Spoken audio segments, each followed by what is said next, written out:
I want to make this video pretty quickly about the 5 things that I hate about my Super 73. Well, one would be almost getting killed on a daily basis. The top 5 things that I absolutely hate about the Super 73. Now, before I go into this top 5 video, I do want to express the fact that I do like this bike a lot. I am not paid to make this an endorsement. You know, it's not something that they're telling me to do. It's not something that someone else is telling me to do. I live in America, so I can do whatever the fuck I want. But anyways, so top 5 things that I dislike about the Super 73.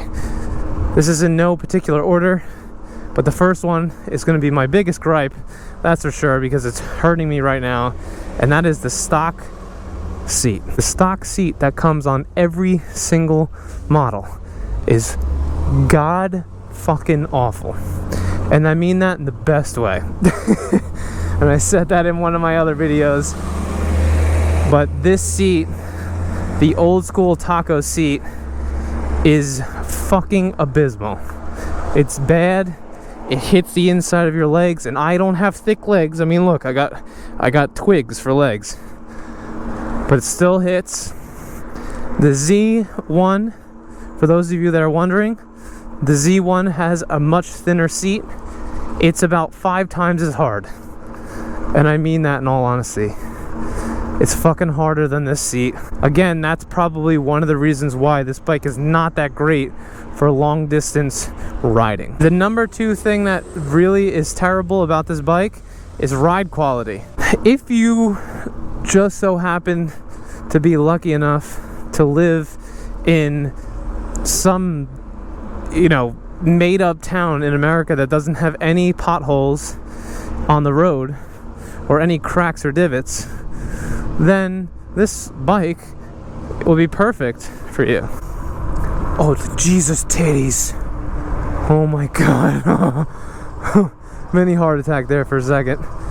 I hate cats, so I would have just ran that motherfucker right over, but nah, I can't say that. Anyways, yeah, you'll find out really quickly, even with the big tires, there's really only so much you could do, right? You can air down the tires to get a softer ride, but then your mileage and top speed goes down significantly to the point where, you're like, what the fuck? So you have to air the tires back up. The ride quality on this thing is not the greatest. It's not meant for traveling over the 25-mile range. I wanted to buy an extra battery, and I'm glad that I didn't, because your ass shouldn't be on this seat for longer than the 25 miles that it takes to kill the battery. Which brings me to my number 3 dislike about this bike, which is the actual range varies tremendously. Real world experience, the range of this motorcycle or motored bike, electric bike, it's vastly differs. It could be with pedal assist, and that's why you constantly see me pedaling, because it gives me a more accurate way of guesstimating the amount of range that I have left. And I've seen everything from, I get 30 miles on a charge, to I get 15, 12, and it all just has to really do with your riding and your habits of how many times you're clicking this throttle. I have died on the way home, and it sucks because the bike's a little heavy, and it only doesn't have any gears, so it's really hard to pedal without the electric assist. Range and battery are my number 3 dislike about this bike, because they tell you right off the bat, okay, wait, let's pull up here so I can kind of show this. I'm gonna pull up one of these hills. What a beautiful fucking neighborhood I just pulled up, huh? To explain it before I get there, there's a battery, for all you guys that don't know, there's a battery indicator on your handlebars where the speedo is, and your odometer and your eco modes and all that kind of shit. That indicator is different than the indicator that's on your actual battery, where you can click it and see the battery thing. Now, there's 4 indicators here on this LCD. There's 3 on the battery, which is confusing right off the bat. There's 4 indicators here. 1, 2, 3, 4. on the speedo thing.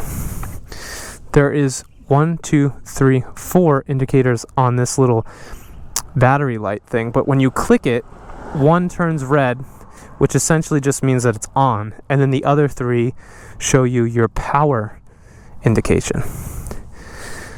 So, as you could imagine, that kind of complicates things slightly, because if there's 4 indicators here and there's 3 there, you don't ever really know what is full, how full you are. It differs depending on what mode you are in, and how steep of an incline or how much stress is on the motor will significantly change the amount of battery level you have.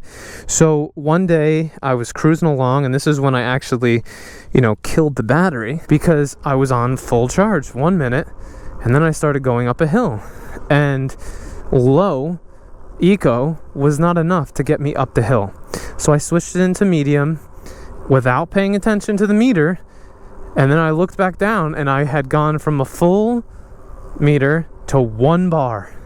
And then that's when I knew I was in trouble. And I started to, get worried and started trying to pedal more and more. And it actually drained the battery to the point where I had no pedal assist whatsoever, and the battery itself was not completely dead. That's the interesting part. It still was showing a charge, but I think that the load was too much for the battery to hold itself and try to pull the bike and my weight up the hill. Now, to that point, I'm only 158 pounds. I'm 5'11", 158 pounds. I am not a heavy guy. By any means, I am not a heavy guy.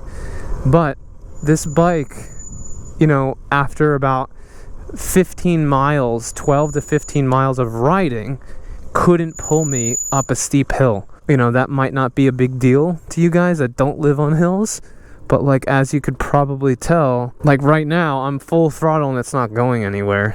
And I don't know if you could see the angle of the house, the curb to the house, but I am on a pretty good incline, so you just have to take that into consideration. So with a motorcycle or a car, that doesn't really happen, right? You never would go from a full tank of gas to 10% left just because you hit a hill.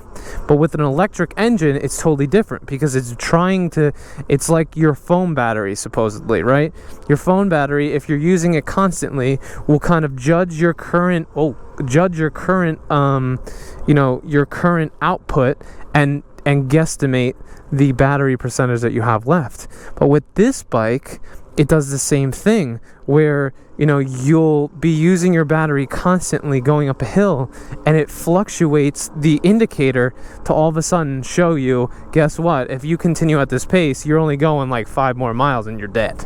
So that's my number 3 biggest gripe about this bike. Probably the fourth thing, and I'm sure that this is not just about Super 73, this has to do with e-bikes in general, the lack of predictability in the power of the electric motor, and that is just so crazy to me, that I can be riding with a full charge pretty much and not have the same predictability in the output power that I did when I first started. Now I'm coming to a very simple hill right now, and I'm having, as you could probably tell by my speedo, a very hard time getting up the hill, to a point that it puts me kind of in danger, and I have to pedal to try to get up to speed. Whereas when I first started 20-25 minutes ago, there was plenty of juice to just get me right up that hill in no time. Hard to predict,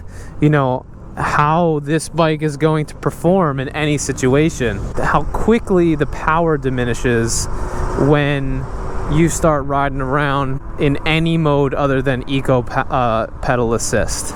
It really is incredible to me how fast the battery drains.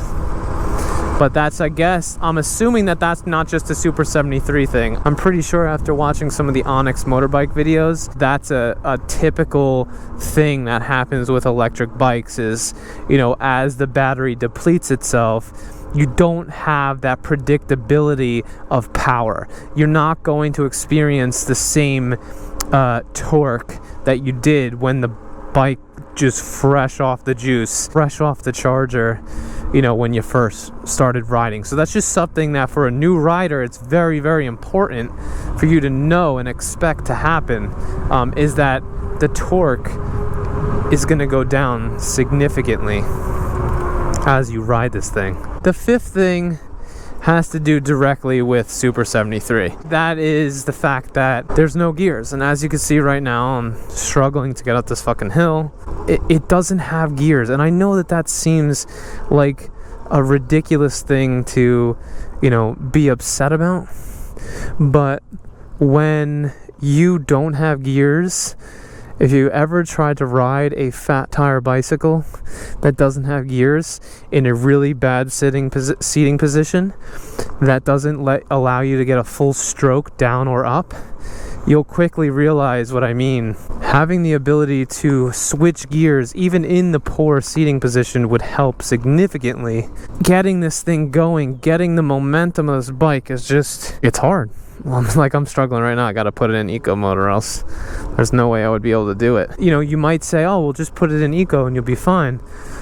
But the thing is that, you know, when you start losing power in the bike, you start to lose that ability to throw it into the different modes and climb a hill easier. So having the ability to shift, shift gears would make that 100 times easier to do. So those are the top 5 things that I really kind of dislike about the Super 73.